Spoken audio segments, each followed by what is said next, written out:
तो इसका मतलब है कि कहीं ना कहीं दाल में कुछ काला है, यह साफ नजर आता है। और ऐसे में चुनाव आयोग के ऊपर भी इन्होंने सीधा सीधा हमला बोला है। चुनाव आयोग में देखा आपने, कह दिया कि बर्लिन का नाम लिया कि बर्लिन की मॉडल जो है,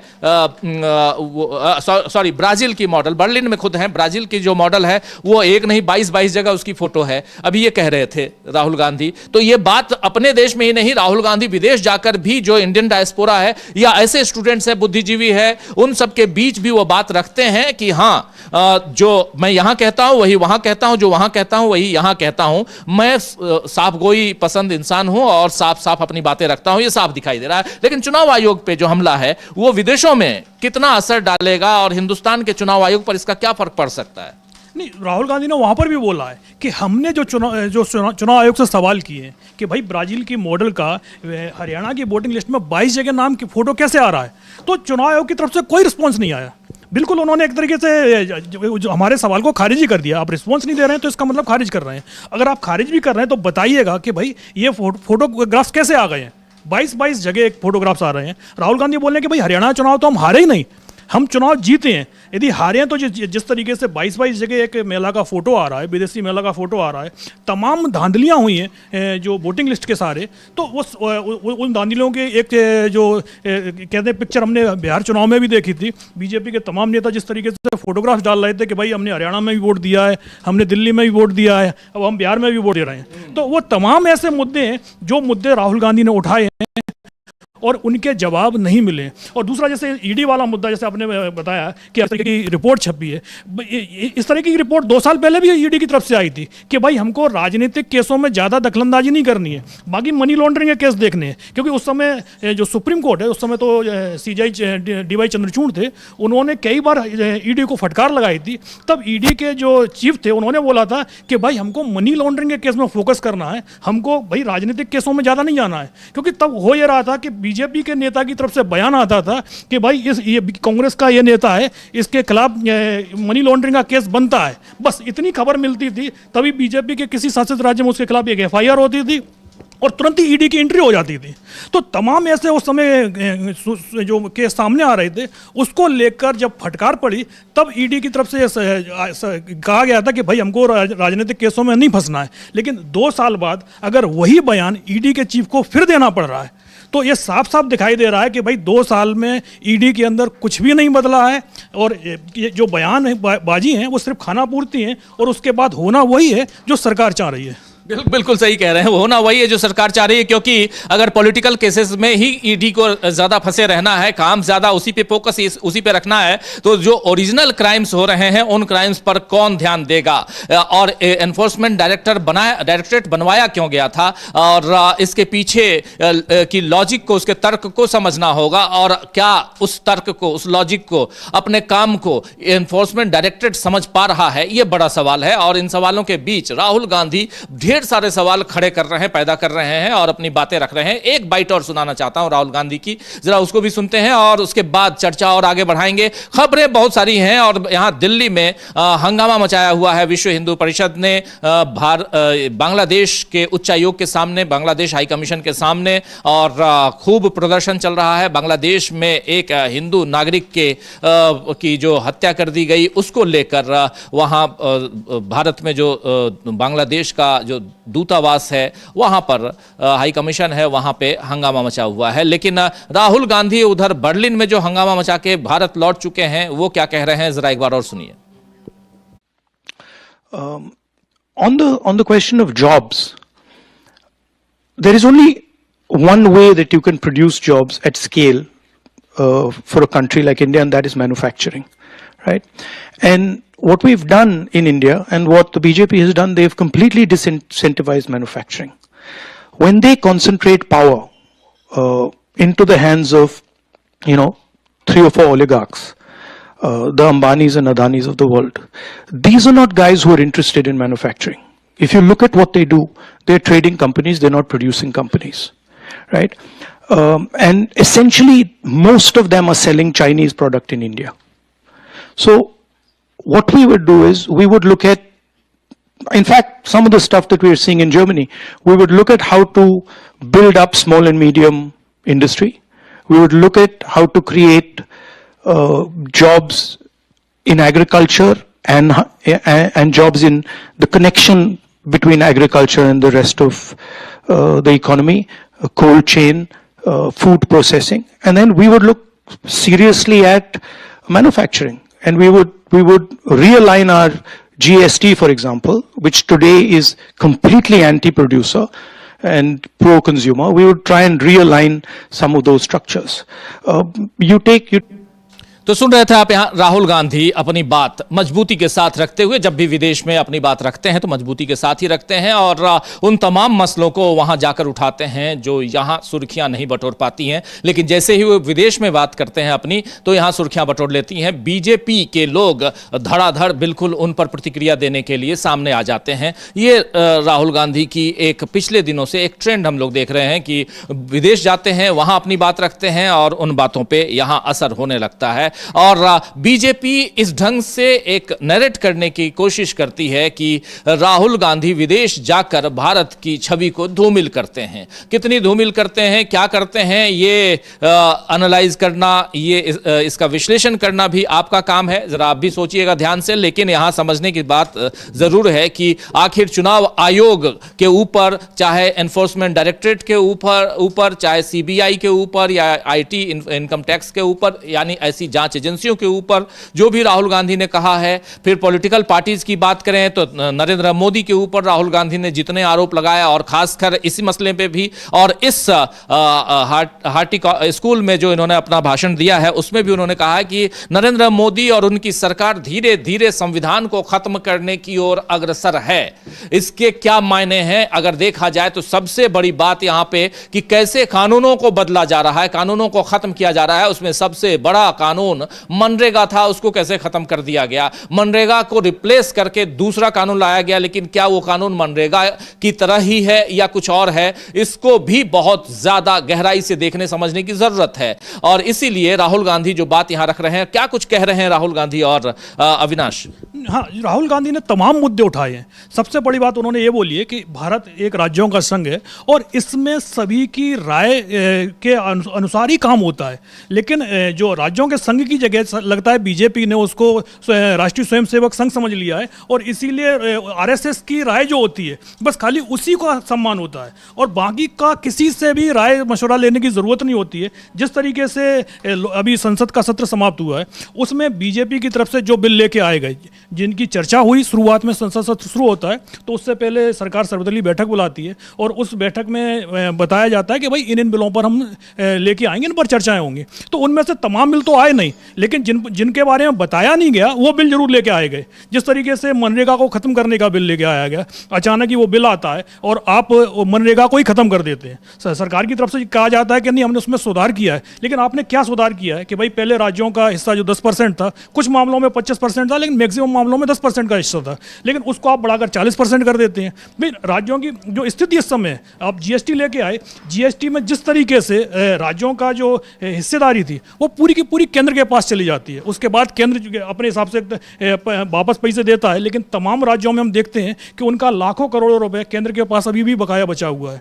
तो आप एक तो पैसा रोक लिया आपने पूरा, राज्यों की स्थिति पहले से ही खराब है, और अब आपने जो मनरेगा खत्म करके जिस तरीके से आप जीराम जी बिल लेके आए हैं, जो कानून बन गया है, अब उसमें आपने 40% हिस्सेदारी भी कर दी है। राज्य 40% दे नहीं पाएंगे तो जाहिर सी बात है कि उनको जो केंद्र सरकार का जो अंशदान है वो भी नहीं मिलेगा। तो धीमे धीमे करके जो कांग्रेस की तरफ से कहा जा रहा था कि भाई आप 11 साल से पहले आप मनरेगा को कमजोर कर रहे थे, और अब जब आपको लगा कि इसको खत्म ही नहीं किया जा सकता क्योंकि जो एक तरीके से ग्रामीण अर्थव्यवस्था की वो रीढ़ बन चुका है, तो आप उसकी जगह एक नया बिल लेके आते हैं और मनरेगा को अब लगभग एक तरीके से अब तो खत्म हो ही गया, नाम ही बदल गया है, योजना पूरी बदल गई है। और अब जो नई योजना आई है उसके सारे धीरे धीरे करके ग्रामीण अर्थव्यवस्था की रीढ़ पूरी तरीके से तोड़ने का जो प्लान चल रहा है उसको लेकर तमाम सवाल उठाए हैं राहुल गांधी ने। और वही अब जो आगे भी आएगा, अभी के जो बजट सत्र भी आने वाला है उनमें भी सरकार की जो मनमानी है से, क्योंकि जो राय तो विपक्ष की ली ही नहीं जा रही है किसी भी मुद्दे को लेकर। आप देख लीजिएगा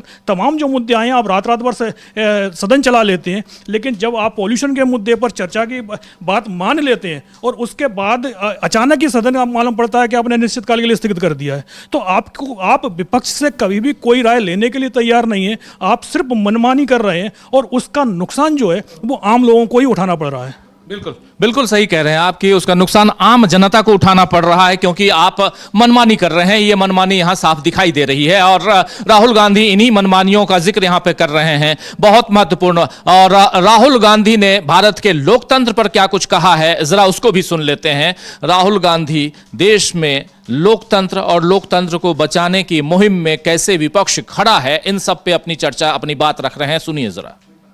Indian democracy is actually a global public good. It's not just an Indian asset, it's a global asset. You imagine when I'm talking about attack on the Indian democratic system, I don't say it, but it's actually an attack not just on the Indian democratic system, it's an attack on the global democratic system. Because if you were to remove India as a democracy, if you were to remove 1.5 billion people from the democratic side, that's a huge dent on global democracy. So that's why I say that it's very important for Indian people, especially, to ensure that they protect this really valuable resource. तो सुन रहे थे आप यहाँ पे Indian democratic system क्या है और क्या हो गया है, इसकी बात यहाँ कर रहे हैं राहुल गांधी।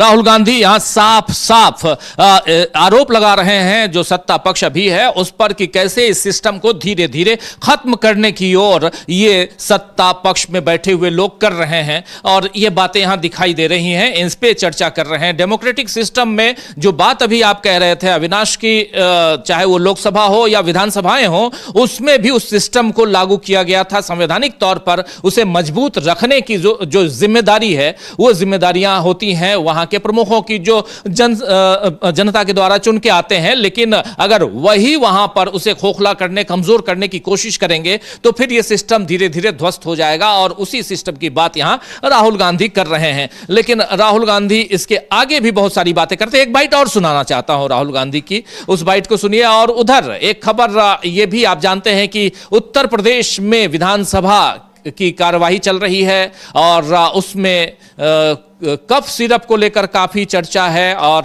कफ सिरप के मामले पे कल जो वहां के मुख्यमंत्री हैं आदित्यनाथ योगी, वो समाजवादी पार्टी को घेर रहे थे, नमूना का जिक्र कर रहे थे।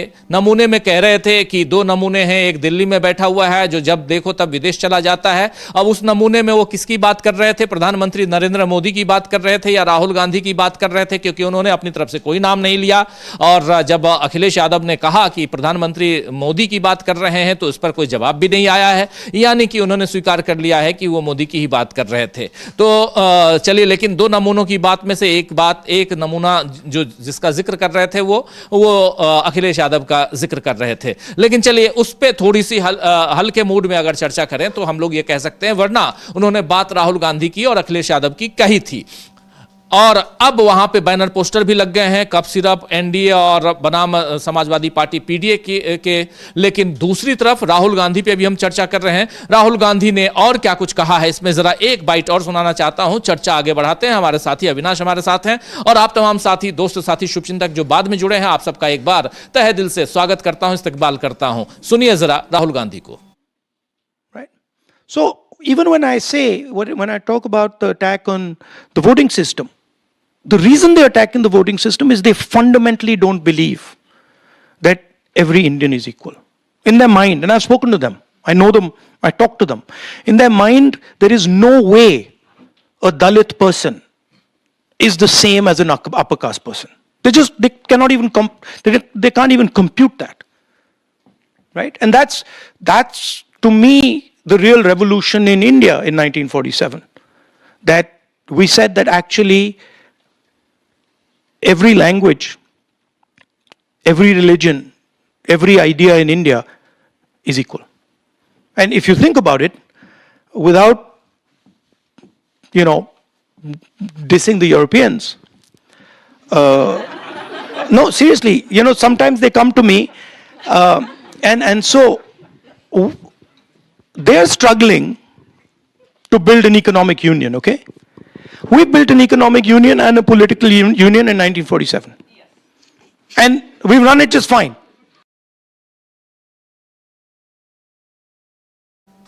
तो सुन लिया आपने, यहाँ पे थोड़ा सा कटाक्ष करते हुए भी, चुटकी लेते हुए इन्होंने कहा कि यूरोपियन यूनियन की बात करें, यूरोप के लोगों की बात करें तो आज भी वो इकोनॉमिकली अपने पूरे एक यूनियन बनाने की तरफ अग्रसर हैं, उसके लिए मेहनत कर रहे हैं। लेकिन जो काम हम लोगों ने आज से पॉलिटिकल यूनियन और इकोनॉमिक यूनियन ऑलरेडी 1947 में आज़ादी के साथ हमने बना लिया था, लेकिन इसमें सबसे बड़ी बात जो थी वो वहाँ धार्मिक स्वतंत्रता की बात थी, वहाँ पर बात यानी भारत में जात पात की स्वतंत्रता की बात थी, दलितों अल्पसंख्यकों सबकी बात यहां राहुल गांधी कर रहे हैं और बहुत साफ गोई के साथ बात कर रहे हैं। हाँ बिल्कुल, क्योंकि जिस तरीके से अलग अलग लैंग्वेज हो गई, अलग अलग धर्म हो गए, तमाम धर्म के लोग, और इकोनॉमी जो राहुल गांधी ने बोला कि भाई यूरोप तो जो काम कर रहा है अभी, हमने तो 1947 में ये काम कर लिया। 1947 में जब देश आज़ाद हुआ तो उसके साथ ही तमाम जो धर्म है, चाहे लैंग्वेज हो, चाहे जो विविधता है, वो पूरी भारत में एकजुटता दिखाई दी है। और कोई भी विचार हो, वो सबके विचारों की स्वतंत्रता इस देश में दी गई है। तो जो काम यूरोप आज कर रहा है वो काम तो हम 70-75 साल पहले ही कर चुके हैं। तो इस मामले में भारत यूरोप से काफ़ी आगे है। लेकिन जो आज की परिस्थितियां देश में बनी हुई हैं, जिस तरीके से जो संवैधानिक संस्थानों पर जो जिस तरीके का अतिक्रमण हो रहा है, उस पर जरूर राहुल गांधी ने सवाल उठाए हैं। और दूसरा सबसे बड़ा मुद्दा वही है कि जिस तरीके से चंद उद्योगपतियों के मदद के लिए कानून बनाए जाते हैं और उन्हीं की मदद की जाती है, और उसी के चलते जिस तरीके से जो इंफ्रास्ट्रक्चर का मुद्दा हो या तमाम मुद्दे हों, आज भी भारत चीन के ऊपर जो आश्रित बना हुआ है कि भाई अभी रियल अर्थ में मटेरियल की सप्लाई चाइना ने रोक दी, तो किस तरीके से तमाम जो कंपनियां हैं उन्हें अपना उत्पादन कम करना पड़ गया। तो आप अगर ये सारी चीज़ें करीब 11 साल तो सरकार को हो ही गए हैं, अगर इस तरफ कदम बढ़ाते या तमाम जैसे चीन ने जब फसल का टाइम आता है तो यूरिया की सप्लाई रोक देता है, कम कर देता है, तो आपको तमाम देशों के पास जाना पड़ता है और महंगे दामों पर वो सारे सामान खरीदने पड़ते हैं। तो ये सारी चीज़ें भारत में उपलब्ध हो सकती हैं, लेकिन क्योंकि आपके मित्र उस चीज़ पर ध्यान नहीं देते हैं तो आप भी उस तरफ ध्यान नहीं देते हैं। जो आपके दोस्तों को चाहिए आप सिर्फ उन्हीं चीज़ों पर ध्यान दे रहे हैं। तो इसी के चलते भारत आज इंडस्ट्री ग्रोथ के मामले में पिछड़ा हुआ है, जबकि चाइना आज से करीब 20-30 साल पहले यदि देखा जाए तो भारत और चाइना लगभग बराबर ही थे। लेकिन आज आप चाइना के ऊपर पूरी तरीके से आपकी जो आप आश्रित हो गए हैं, उसके चलते ही जो भारत की स्थिति जो इस समय बनी हुई है वो काफ़ी चाइना से आप पिछड़ते हुए दिखाई दे रहे हैं। नहीं तो आज जो जिस तरीके से 1.5 अरब लोग की जो जनसंख्या है, अगर उसका सही उपयोग हो तो फिर देश का विकास कोई नहीं रोक सकता, बशर्ते कि सरकार की जो नीतियाँ हों वो सभी के लिए हों और सभी की राय सुनी जाए। लेकिन यहाँ ना तो वो सभी के लिए नीतियाँ बन रही हैं और ना सभी की राय ली जा रही है। सरकार का बस वही काम है कि भाई हमने ये फैसला ले लिया है और इसको बस खाली लागू होना है। अगर विपक्ष की, इससे पहले भी आपने देखा है कि आज भी सदन में बीजेपी के नेता ही बोलते हैं कि जब हम विपक्ष में थे तो हमारी बात सुनी जाती थी, या जब हम सत्ता पक्ष में आए तो उस समय भी विपक्ष को बोलने का भी अधिकार था और उनकी बात भी सुनी जाती थी। लेकिन क्या आज वो सारी चीज़ें हो रही हैं?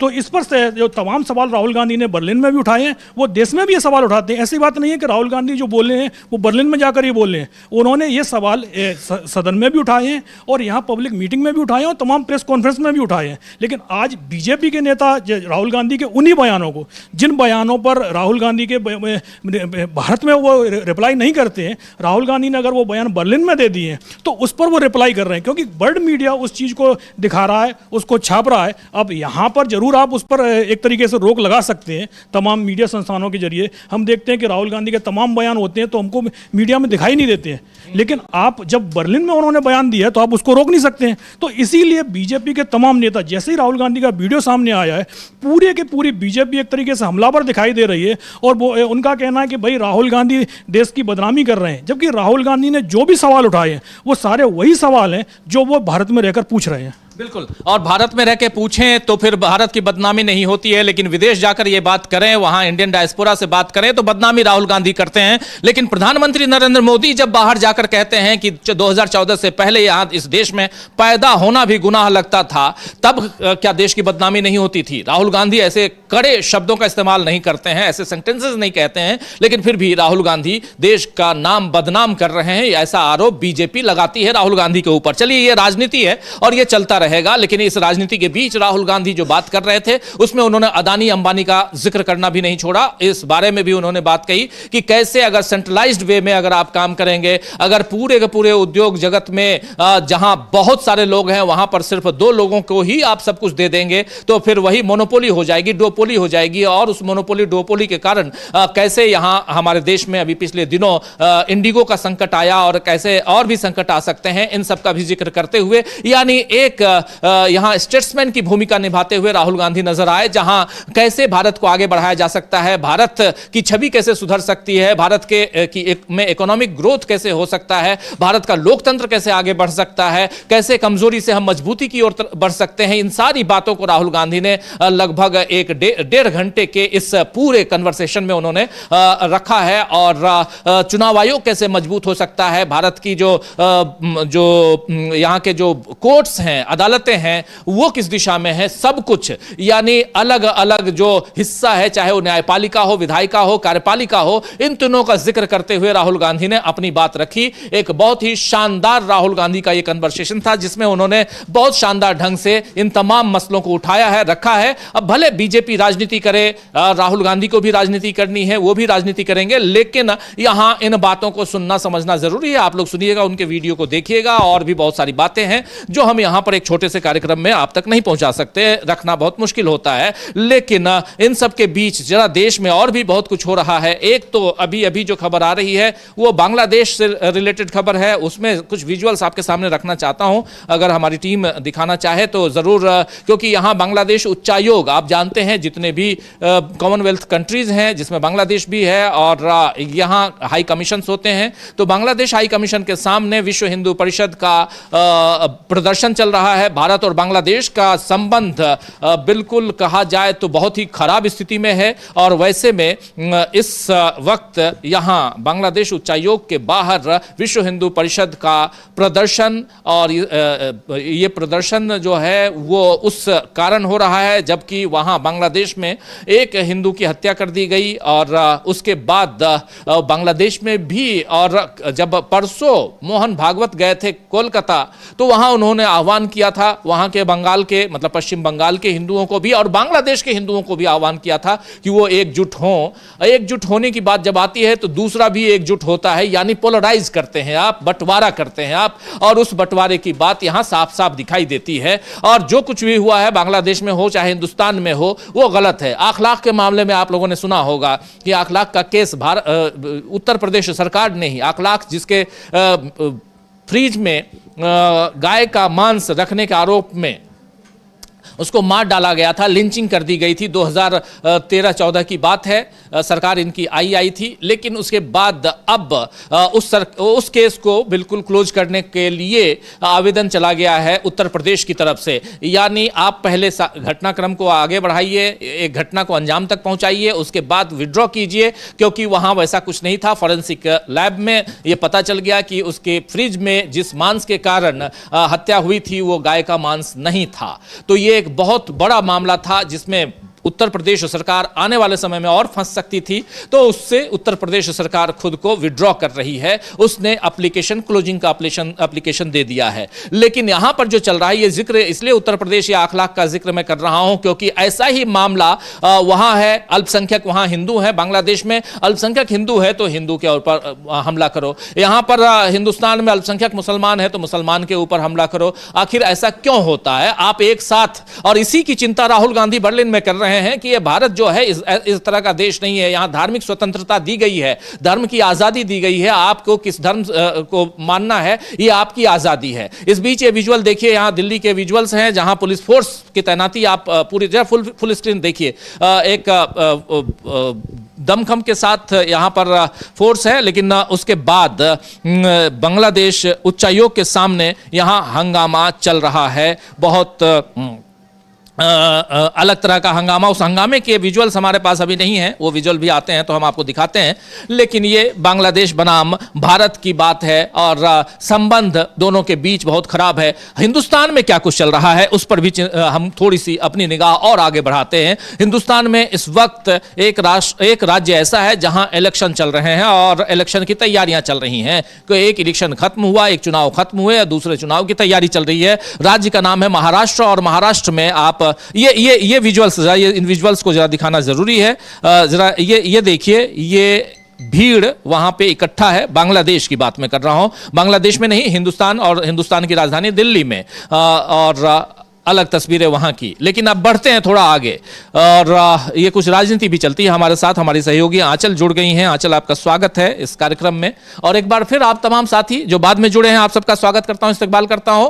और महाराष्ट्र में चुनाव, अब म्युनिसिपल कॉर्पोरेशन के चुनाव होने हैं। नगर बृहन मुंबई महानगर पालिका के साथ साथ पूरे राज्य के जो नगर पालिकाएं हैं उसके चुनाव होने हैं और उस चुनाव के गणित कुछ और दिखाई दे रहे हैं। उससे पहले जो अभी चुनाव खत्म हुए हैं और निकायों के चुनाव, उन निकायों के चुनाव में बीजेपी सबसे बड़ी पार्टी बन के उभरी।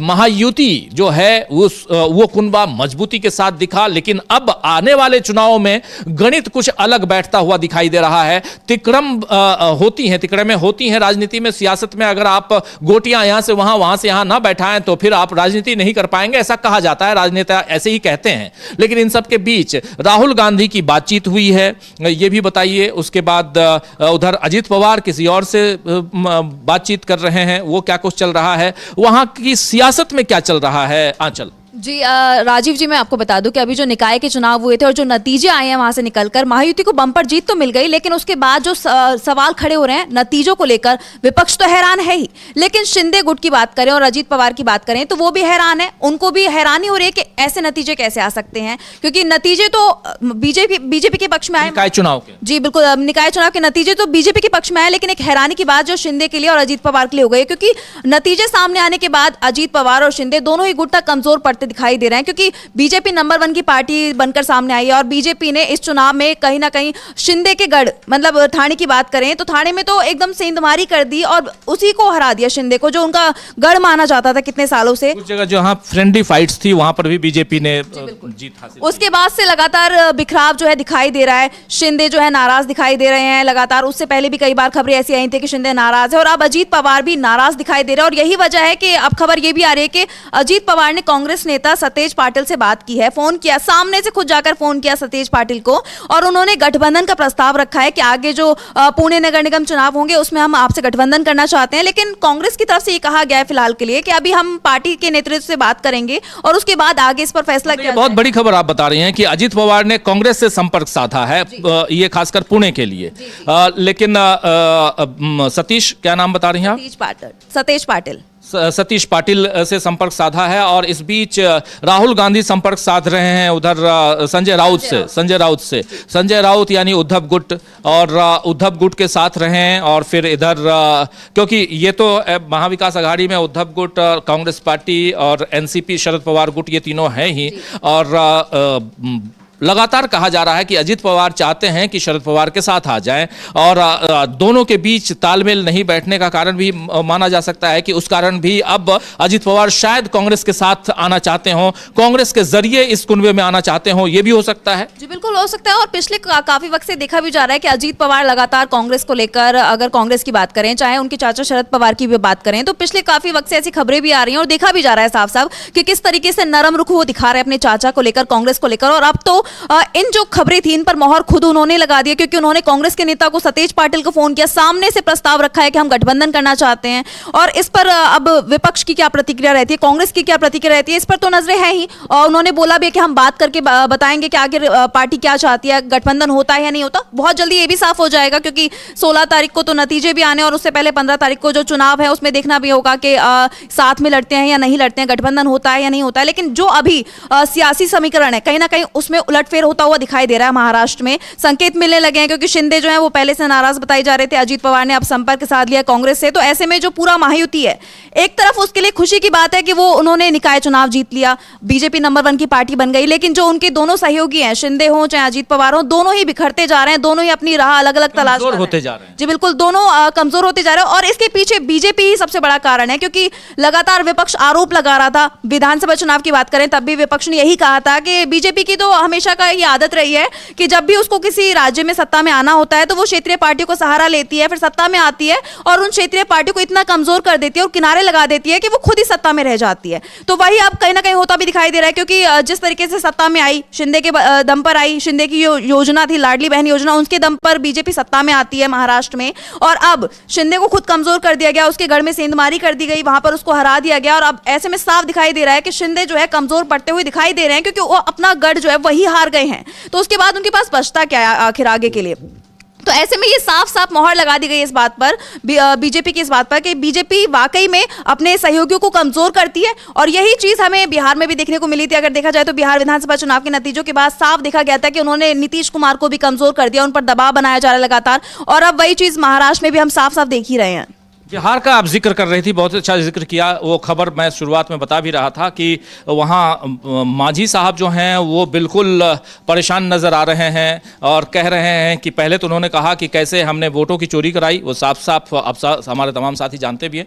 और दूसरा वो कह रहे हैं कि कमीशन भी हमको जो चाहे वो MP लेड की या MLA लेड से जो वहाँ से जो पैसे आते हैं उसमें हम लोगों का कमीशन तो बंधा रहता है, और शायद ठीक ठाक कमीशन उनको मिला भी है। तो ये जानकारी बार बार दे रहे हैं, यानी ये माना जाए साफ साफ कि कहीं न कहीं वो भी यहां विद्रोह के मूड में हैं मांझी, क्योंकि मांझी को सीट चाहिए, एटलीस्ट एक, हाँ, राज्यसभा की एक सीट चाहिए, और नीतीश कुमार को पैकेज चाहिए। तो वहां भी बहुत अच्छी स्थिति नजर नहीं आती है। सरकार चलेगी, हम सरकार गिराने वाले नहीं हैं, सरकार गिराने का काम किसी और का है, वो लोग करें, लेकिन हाँ इतना है कि जो कुछ चल रहा है उन खबरों को दोस्तों हम आप तक पहुंचाते हैं। कई लोग होते हैं कि आज सुबह सुबह बैठते हैं और शाम को सरकार गिर जाएगी वो कहने लगते हैं, करने लगते हैं, लेकिन जो खबर है वो खबर आप तक पहुंचाना हमारा काम है। और उन्हीं खबरों में से एक ये खबर भी बार बार आती है कि बिहार में जो चल रहा है, नीतीश बाबू 1.5 साल बाद पहली बार आधिकारिक तौर पर मिल के गए हैं प्रधानमंत्री नरेंद्र मोदी से। इससे पहले नरेंद्र मोदी और प्रधानमंत्री कई बार चुनावी मंचों पे मिले, नरेंद्र मोदी जब वहां पटना गए तब मुलाकात हुई, ये सारी चीजें हुई हैं, लेकिन आधिकारिक तौर पर एक मुख्यमंत्री एक प्रधानमंत्री से मिलता है, ये क्रम टूट जाता है 2024 जून के बाद से। जून में जब तीसरी बार प्रधानमंत्री बनते हैं नरेंद्र मोदी, उसके बाद अब 25 जुलाई, कल 22 जुलाई थी, कल, हाँ 22 दिसंबर था कल, तो 22 दिसंबर को प्रधानमंत्री जो हैं वो मिलते हैं मुख्यमंत्री से। तो ये देखिए कि क्या किस दिशा में वो पूरा का पूरा ये मामला गया है। और अब कह रहे हैं नीतीश बाबू कि मैं यहां आया था अपने राज्य के विकास के लिए पैकेज लेने के लिए, और यही बात तो चंद्रबाबू नायडू भी करते हैं। तो और वो भी आते हैं, कुछ पैसे लेके जाते हैं, कुछ पैकेज लेके जाते हैं विकास के नाम पे। तो देखते हैं कि कैसे ये राज्य विकास करते हैं। लेकिन महाराष्ट्र के चुनाव पर निगाहें टिकी हुई हैं, और महाराष्ट्र में जो निकाय चुनाव हो गए, पंचायत चुनाव हो गए, अब निगमों के चुनाव हैं, और उसमें सबसे बड़ा जो मामला है वो मुंबई, बृहन मुंबई महानगर पालिका का है। और उसमें क्या स्थिति होगी, क्योंकि 2 दशक से यानी 20 साल से कब्जा है वहां पर सीधे सीधे उद्धव गुट का, और अब वो उद्धव गुट क्या इस बार उस कब्जे को बरकरार रखेगा। और ये एक बड़ी वहां पर चुनौती है उद्धव गुट के लिए, क्योंकि उद्धव गुट भी काफी कमजोर हो गया है। अभी जो निकाय चुनाव में हमने देखा कि उसमें ये जो महाविकास आघाड़ी है उसमें नंबर 1 पार्टी बनकर कांग्रेस उभरी है, और NCP, शरद पवार गुट और उद्धव गुट दोनों यहां कमजोर हो गए हैं। दहाई का आंकड़े नहीं छू पाए ये लोग दोनों। जी बिल्कुल, जो आंकड़े थे वो काफी हैरान करने वाले थे, जो नतीजे आए निकाय चुनाव के वो वाकई में हैरान करने वाले थे। लेकिन उद्धव गुट की तरफ से लगातार अपने वो बयान पर अपने कायम है, लगातार वो यही कह रहे हैं कि जो नतीजे आए हैं उसमें चोरी हुई है, वोटों को खरीदा गया है। यहाँ तक कि सामना में तो लेख छापा गया इसको लेकर कि 4,000 से लेकर 25,000 रुपए तक में वोट खरीदे गए हैं, इस तरीके के आरोप लगाए जा रहे हैं। उन्होंने बोला है कि अब जो सत्ता रही है वो सत्ता नहीं है, वो पैसों के दम पर जीती जा रही सत्ता है, क्योंकि ये जो वोट है ये जनता के वोट, जैसे बिहार में हुआ 10-10 हजार रुपए महिलाओं को दिए गए। जी बिल्कुल बिल्कुल मतलब नीतीश कुमार की तरफ से तो ऐलान कर दिया गया कि हम महिलाओं को 10,000 रुपए दे रहे हैं, और साफ विपक्ष ने तो यही कहा था कि हम ये मतलब ये जो नीतीश कुमार है वोट खरीदने का काम कर रहे हैं। और ये बात कहीं ना कहीं मांझी ने जो अब कहा है उससे कबूल भी हो गई है कि मांझी ने जो बोला कि हाँ वोटों में धांधली हुई है, हमने तो करवाई थी, डीएम से फोन पर बात की थी, 2700 वोट दिलवाए थे, लेकिन इस बार हम बात नहीं कर पाए, तो इस बार हमारा कैंडिडेट हार गया, इस तरीके का मतलब कबूल कर लिया उन्होंने। साफ साफ ये कह दिया है कि हाँ वोट जो चुनाव जीते गए हैं, बिहार के हों चाहे वो महाराष्ट्र के हों चाहे वो कहीं और कहीं के क्यों हों, लेकिन वहाँ पे हर जगह धांधली हुई है, वोटों की चोरी हुई है, पैसों में वोट खरीदे गए हैं। ये सारे आरोप जो है इन पर मोहर लगा दिए जीतन राम मांझी ने। और इसके बाद जीतन राम मांझी बौखलाए हुए भी दिखाई दे रहे हैं बार बार लगातार, क्योंकि बीजेपी लगातार, हो सकता है कि बीजेपी उनकी सुन ना रही हो इसलिए वो ये खुलासे कर रहे हैं, ऐसा भी सामने आ सकता है। क्योंकि जीतन राम मांझी ये कह रहे हैं कि मुझे राज्यसभा की सीट चाहिए, उसके बाद उन्होंने एक ये भी बोला है कि कमीशन ली जाती है, कमीशन पे ही राजनीति चलती है। इस तरीके के जो बयान है वो बीजेपी पर कई सवाल खड़े करते हैं, चाहे वो बिहार की राजनीति की बात की जाए, चाहे वो महाराष्ट्र की राजनीति की बात की जाए। महाराष्ट्र में भी अभी चुनाव हुए हैं और आगे 15 तारीख को बीएमसी के चुनाव होने हैं, नगर निगम के चुनाव होने हैं। तो ये जो चुनाव है इनमें भी कहीं ना कहीं ये आशंका जताई जा रही है, संभावना जताई जा रही है विपक्ष की तरफ से कि जो नतीजे अब आए हैं हो सकता है वैसे ही बीजेपी के पक्ष में आगे भी आए, क्योंकि जो वोट चोरी अभी हुई है वो आगे भी बीजेपी कर सकती है। एक जो भरोसा था चुनाव आयोग पे, चुनाव की जो पूरी पद्धति है, प्रोसेस है, वो भरोसा कहीं ना कहीं अब जनता भी खो रही है। इसलिए कई लोग कहते भी हैं, हमारे दर्शक साथी कहते हैं, लिखते हैं कई बार कि अब वोट देने से क्या मतलब है। तो वो जो लगातार बातें होती है बहुत इंपॉर्टेंट बातें हैं। इसलिए यहां पर ये जब हम चर्चा करते हैं पूरा ओवरऑल इस बात की कि आखिर वोटों की चोरी हो रही है या राहुल गांधी बर्लिन में कह रहे हैं वोटों की चोरी हो रही है, और कैसे चुनाव आयोग यहां पे काम कर रहा है, और कैसे अभी जो निकाय के चुनाव हुए वहां पर महाराष्ट्र में उस पे आरोप लगाए गए कि वहां भी ईवीएम में गड़बड़ी थी। अगर ईवीएम से चुनाव ना कराकर अगर वहां बैलेट पेपर से चुनाव होते तो रिजल्ट कुछ और आता, लेकिन एक सेफ जोन में बीजेपी दिखाई देती है। इसलिए संसद के अंदर देश के गृह मंत्री अमित शाह कहते हैं कि अगला चुनाव पश्चिम बंगाल का और तमिलनाडु का हम ही जीतेंगे, जबकि दोनों